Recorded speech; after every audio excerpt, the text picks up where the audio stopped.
ಮಾಜಿ ಮುಖ್ಯಮಂತ್ರಿ ಬಿಎಸ್ ಯಡಿಯೂರಪ್ಪ ರಾಜಕೀಯ ಜೀವನಕ್ಕೆ ಕಾಲಿಟ್ಟು 50 ವರ್ಷ ಪೂರೈಸಿದ ಸಂಭ್ರಮಕ್ಕೆ ಇವತ್ತು ಬಿಎಸ್ವೈ ಅಭಿಮಾನೋತ್ಸವ ಕಾರ್ಯಕ್ರಮ ನಡೆಯುವುದಕ್ಕಿದೆ ಚಿತ್ರದುರ್ಗದಲ್ಲಿ ಎಲ್ಲ ರೀತಿಯ ಸಿದ್ಧತೆಯನ್ನು ಮಾಡಿಕೊಂಡಿದ್ದಾರೆ ಬಿಜೆಪಿಯ ನಾಯಕರು. ಮಧ್ಯಾಹ್ನ 2 ಗಂಟೆಗೆ ಕಾರ್ಯಕ್ರಮ ನಡೆಯುತ್ತೆ. ಲಕ್ಷ ಜನ ಸೇರ್ತಾರೆ ಅನ್ನುವಂಥ ನಿರೀಕ್ಷೆಯಲ್ಲಿ ಬಿಜೆಪಿಯ ನಾಯಕರಿದ್ದಾರೆ. ನಿನ್ನೆ ಚಿತ್ರದುರ್ಗಕ್ಕೆ ಬಂದರು ಬಿಎಸ್ ಯಡಿಯೂರಪ್ಪ, ಅವರನ್ನ ಭರ್ಜರಿಯಾಗಿ ಸ್ವಾಗತಿಸಲಾಯಿತು. ಇವತ್ತು ಕಾರ್ಯಕ್ರಮ ನಡೆಯುತ್ತೆ. ಅಮಿತ್ ಶಾ ಅವರು ಕಾರ್ಯಕ್ರಮದಲ್ಲಿ ಅತಿಥಿಯಾಗಿ ಭಾಗವಹಿಸ್ತಾರೆ. ಕಾರ್ಯಕ್ರಮಕ್ಕೆ ಬೇಕಾದಂಥ ಎಲ್ಲ ರೀತಿಯ ಸಿದ್ಧತೆಗಳನ್ನು ಸದ್ಯ ಮಾಡಿಕೊಳ್ಳಲಾಗ್ತಾ ಇದೆ. ಪ್ರಮುಖವಾಗಿ ಬಂದವರಿಗೆ ಊಟದ ವ್ಯವಸ್ಥೆ, ಅಲ್ಲಿ ಉಳಿದ ವ್ಯವಸ್ಥೆಗಳು ಎಲ್ಲವನ್ನ ಕೂಡ ಮಾಡಿಕೊಳ್ಳಲಾಗಿದೆ. ಸ್ಟೇಜು, ಊಟದ ವ್ಯವಸ್ಥೆ, ಪಾರ್ಕಿಂಗ್ ವ್ಯವಸ್ಥೆ ಇದೆಲ್ಲವನ್ನ ಕೂಡ ಅಚ್ಚುಕಟ್ಟಾಗಿ ಮಾಡಿಕೊಳ್ಳಲಾಗ್ತಾ ಇದೆ. ಈ ದೃಶ್ಯ ಏನು ನೋಡ್ತಾ ಇದ್ದೀರಿ, ಇದು ನಿನ್ನೆ ಬಿಎಸ್ ಯಡಿಯೂರಪ್ಪ ಚಿತ್ರದುರ್ಗಕ್ಕೆ ಬಂದಂಥ ಸಂದರ್ಭದಲ್ಲಿ ಅವರನ್ನ ಭರ್ಜರಿಯಾಗಿ ಸ್ವಾಗತಿಸಲಾಯಿತು. ಬಿಜೆಪಿಯ ಬಹುತೇಕ ಎಲ್ಲ ನಾಯಕರು ಕೂಡ ಉಪಸ್ಥಿತರಿದ್ದರು. ಇವತ್ತು ಕಾರ್ಯಕ್ರಮ ನಡೆಯೋದಕ್ಕಿದೆ, ಅಭಿಮಾನೋತ್ಸವ ಕಾರ್ಯಕ್ರಮ ನಡೆಯೋದಕ್ಕಿದೆ.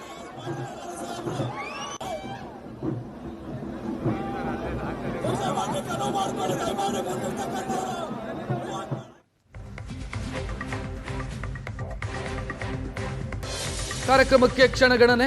ಸದ್ಯ 10 ಲಕ್ಷ ಜನ ಸೇರ್ತಾರೆ ಅಂತ ಬಿಜೆಪಿ ನಾಯಕರು ನಿರೀಕ್ಷೆ ಇಟ್ಕೊಂಡಿದ್ದಾರೆ. ಅಮಿತ್ ಶಾ ಅವರು ಕಾರ್ಯಕ್ರಮದಲ್ಲಿ ಭಾಗಿಯಾಗ್ತಾರೆ.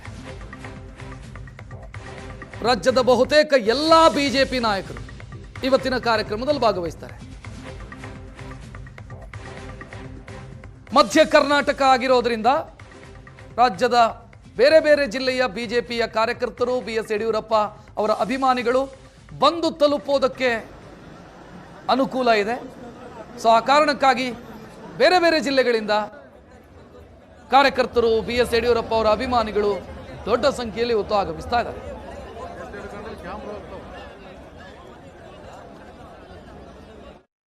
ಐತಿಹಾಸಿಕ ಕಾರ್ಯಕ್ರಮ ಯಡಿಯೂರಪ್ಪನವರ ಅಭಿಮಾನೋತ್ಸವ ಕಾರ್ಯಕ್ರಮಕ್ಕೆ ಇನ್ನೇನು ಕೆಲವೇ ಗಂಟೆಗಳು ಬಾಕಿ ಇರುವಂಥದ್ದು. ಅದರ ಸಿದ್ಧತೆ ಹೇಗಿದೆ ಅಂತಕ್ಕಂಥದ್ದನ್ನು ಏಷ್ಯಾನೆಟ್ ಸುವರ್ಣ ನ್ಯೂಸ್ ಒಂದು ರಿಯಾಲಿಟಿ ಚೆಕ್ನ ಮಾಡ್ತಾ ಇದೆ. ನಮ್ಮ ಹಿಂಭಾಗದಲ್ಲಿ ನೋಡ್ಬೋದು. ಈಗ ನಾವು ಏನು ವೇದಿಕೆಯ ಮುಂಭಾಗದಲ್ಲಿದ್ದೀವಿ.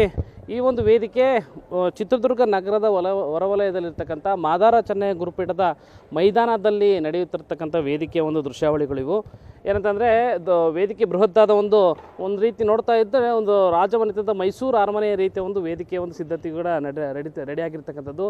ಆ ಒಂದು ವೇದಿಕೆಯ ಬಲಭಾಗದಲ್ಲಿ ಸನ್ಮಾನ್ಯ ಬಿಎಸ್ ಯಡಿಯೂರಪ್ಪನವರ ಒಂದು ಬೃಹತ್ ಫೋಟೋ ಹಾಕಿದರೆ, ಎಡಭಾಗದಲ್ಲಿ ಅಮಿತ್ ಶಾ ಅವರ ಫೋಟೋವನ್ನು ಅಳವಡಿಕೆ ಮಾಡಿರ್ತಕ್ಕಂಥದ್ದು. ಅದ್ರ ಜೊತೆಗೆ ಏನಂತಂದರೆ ಒಂದು ಮುಖ್ಯ ವೇದಿಕೆಯಲ್ಲಿ ಅತಿಥಿ ಗಣ್ಯರು, ಪ್ರಮುಖ ಗಣ್ಯರು, ಅದರಲ್ಲೂ ಕೂಡ ಕೇಂದ್ರ ಸಚಿವರುಗಳಾಗಿರ್ತಕ್ಕಂಥ ಪ್ರಹ್ಲಾದ್ ಜೋಶಿ ಆಗಿರ್ಬೋದು, HD ಕುಮಾರಸ್ವಾಮಿ ಅವರಾಗಿರ್ಬೋದು, ಹಾಗೆ ಶೋಭಾ ಕರಂದ್ಲಾಜೆ ಅವರಾಗಿರ್ಬೋದು, ಇನ್ನಿತರ ಬಿಜೆಪಿಯ ಘಟಾನುಘಟಿ ನಾಯಕರುಗಳು, ಕೇಂದ್ರದ ಅಮಿತ್ ಶಾ ಅವರು ಈ ಒಂದು ಕಾರ್ಯಕ್ರಮಕ್ಕೆ ಆಗಮಿಸುವ ಹಿನ್ನೆಲೆಯಲ್ಲಿ ಪ್ರಮುಖರನ್ನು ಮಾತ್ರ ಈ ಒಂದು ಪ್ರಮುಖ ವೇದಿಕೆಯಲ್ಲಿ ಕೂರಿಸಲಾಗುವುದು ಅಂತಕ್ಕಂಥದ್ದು ಈಗ ಸಿಕ್ಕಿರ್ತಕ್ಕಂಥ ಮಾಹಿತಿ. ಅದಕ್ಕೆ ಬಲಭಾಗದಲ್ಲಿ ನೋಡ್ತಾ ಹೋದರೆ ವಿವಿಧ ಮಠಾಧೀಶರುಗಳಿಗೂ ಕೂಡ ಒಂದು ವ್ಯವಸ್ಥೆಯನ್ನು ಮಾಡಿರ್ತಕ್ಕಂಥದ್ದು. ಏನಂತಂದರೆ ನಾಡಿನ ಸುಮಾರು ಅವರು ಈ ಒಂದು ಆಯೋಜಕರು ಹೇಳ್ತಾ ಇರ್ತಕ್ಕಂಥದ್ದು 1000ಕ್ಕೂ ಅಧಿಕ ಮಠಾಧೀಶರು ಆಗಮಿಸುವ ನಿರೀಕ್ಷೆ ಇರೋದ್ರಿಂದ ಈ ಒಂದು ಕಾರ್ಯಕ್ರಮಕ್ಕೆ ಬಲಭಾಗದಲ್ಲಿ ಅವರಿಗೆ ಪ್ರತ್ಯೇಕ ಆಸನದ ವ್ಯವಸ್ಥೆಯನ್ನು ಕೂಡ ಈಗಾಗಲೇ ಮಾಡಿರ್ತಕ್ಕಂಥದ್ದು. ಮತ್ತು ಎಡಭಾಗದಲ್ಲಿ ಈಗೇನಂತಂದರೆ ಶಾಸಕರುಗಳು, ಮಾಜಿ ಶಾಸಕರುಗಳು, ಮಾಜಿ ಸಂಸದರು, ಇನ್ನಿತರ ಒಂದು ರಾಜಕಾರಣಿಗಳಿಗೂ ಕೂಡ ಈ ರೀತಿಯ ಒಂದು ವ್ಯವಸ್ಥೆಯನ್ನು ಮಾಡಿರ್ತಕ್ಕಂಥದ್ದು. ಅದ್ರ ಜೊತೆಗೆ ಏನಂತಂದರೆ ಬಂದಂತಹ ಜನರಿಗೆ ಯಾವುದೇ ರೀತಿಯ ಒಂದು ಸಮಸ್ಯೆ ಆಗದ ರೀತಿ ಎಲ್ಲ ರೀತಿಯ ಆಸನಗಳ ವ್ಯವಸ್ಥೆಯನ್ನು ಈಗಾಗಲೇ ಮಾಡಿರ್ತಕ್ಕಂಥದ್ದು. ಏನಂತಂದರೆ ಇದು ಒಂದು ಬೃಹತ್ತಾದ ಒಂದು ವೇದಿಕೆಯ ಕಾರ್ಯಕ್ರಮ, ಇದು ಐತಿಹಾಸಿಕ ಕಾರ್ಯಕ್ರಮ ಅಂತಲೇ ಈಗಾಗಲೇ ಆಯೋಜಕರು ಹೇಳ್ತಾ ಇರ್ತಕ್ಕಂಥದ್ದು. ಆ ಒಂದು ದೃಷ್ಟಿಯಲ್ಲಿ ರಾಜ್ಯದ ನಾನಾ ಭಾಗಗಳಿಂದಲೂ ಕೂಡ ಸರಿಸುಮಾರು 10 ಲಕ್ಷಕ್ಕೂ ಅಧಿಕ ಸಂಖ್ಯೆಯಲ್ಲಿ ಜನರ ಆಗಮಿಸುವ ನಿರೀಕ್ಷೆ ಇರೋದ್ರಿಂದ ಚೇರ್ಗಳ ವ್ಯವಸ್ಥೆಯನ್ನು ಕೂಡ ಈಗಾಗಲೇ ಮಾಡಿರ್ತಕ್ಕಂಥದ್ದು. ಕನಿಷ್ಠ ಏನಂತಂದರೆ 3 ಭಾಗದಲ್ಲಿ ಒಂದು ಮೇಯ್ನು ಜರ್ಮನ್ ರೀತಿಯ ಪೆಂಡಾಲ್ ಆಗಿರ್ಬೋದು, ಮತ್ತು ಎಡಭಾಗದಲ್ಲೂ ಬಲಭಾಗದಲ್ಲೂ 3 ಕಡೆಯಿಂದನೂ ಸೇರಿದರೆ ಸರಿಸುಮಾರು 2 ಲಕ್ಷಕ್ಕೂ ಅಧಿಕ ಒಂದು ಚೇರ್ಗಳ ವ್ಯವಸ್ಥೆಯನ್ನು ಈಗಾಗಲೇ ಮಾಡಿರ್ತಕ್ಕಂಥದ್ದು. ಒಟ್ಟಾರೆಗೆ ಏನಂತಂದರೆ ಅಭಿಮಾನೋತ್ಸವ ಕಾರ್ಯಕ್ರಮ ಒಂದು ಐತಿಹಾಸಿಕ ಕಾರ್ಯಕ್ರಮಕ್ಕೂ ಯಶಸ್ವಿ ಆಗಬೇಕು ಅನ್ನೋ ನಿಟ್ಟಿನಲ್ಲಿ ಆಯೋಜಕರು ಎಲ್ಲ ರೀತಿಯ ಒಂದು ವ್ಯವಸ್ಥೆಯನ್ನು ಮಾಡಿದ್ದಾರೆ. ಆದ್ದರಿಂದಾಗಿ ಏನಂತಂದರೆ ಇನ್ನೇನು ಮಧ್ಯಾಹ್ನದ ಸುಮಾರಿಗೆ 2 ಗಂಟೆ ಸುಮಾರಿಗೆ ವೇದಿಕೆ ಕಾರ್ಯಕ್ರಮ ಶುರುವಾಗಲಿದೆ. ರಾಜ್ಯದ ಮೂಲೆಗಳಿಂದ ಕೂಡ ಜನರ ಆಗಮಿಸುವ ನಿರೀಕ್ಷೆ ಇರೋದ್ರಿಂದ ಬರ್ತಕ್ಕಂಥ ಜನರಿಗೆ ಯಾವುದೇ ರೀತಿಯ ಸಮಸ್ಯೆ ಆಗಬಾರ್ದು ಅಂತ ದೃಷ್ಟಿಯಲ್ಲಿ ಆಯೋಜಕರು ಎಲ್ಲ ರೀತಿಯ ವ್ಯವಸ್ಥೆಯನ್ನು ಮಾಡಿಕೊಂಡಿರ್ತಕ್ಕಂಥದ್ದು.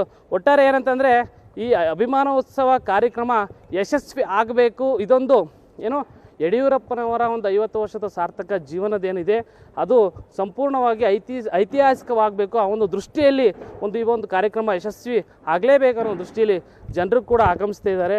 ಅಭಿಮಾನವನ್ನು ತೋರಿಸಲಿಕ್ಕೆ ಇನ್ನೇನು ಕೆಲವೇ ಕ್ಷಣಗಳು ಬಾಕಿ ಇರುವಂಥದ್ದು. ಹಾಗಾಗಿ ಅಮಿತ್ ಶಾ ಅವರು ಕೂಡ ಸಂಜೆ 4 ಗಂಟೆ ಸುಮಾರು ಬರ್ತಾ ಇದ್ದಾರೆ. ಹಾಗಾಗಿ ಬರ್ತಕ್ಕಂಥ ಜನರಿಗೆ ಎಲ್ಲ ರೀತಿಯ ಆಸನಗಳ ವ್ಯವಸ್ಥೆ ಈಗಾಗಲೇ ಮಾಡಿಕೊಂಡಿರ್ತಕ್ಕಂಥದ್ದು. ಕ್ಯಾಮ್ರಾ ಪರ್ಸನ್ ಮುನಿರಾಜು ಜೊತೆ ಕಿರಣ್ ಎಲ್ ತೊಡರ್ನಾಳ್, ಏಷ್ಯಾನೆಟ್ ಸುವರ್ಣ ನ್ಯೂಸ್, ಚಿತ್ರದುರ್ಗ.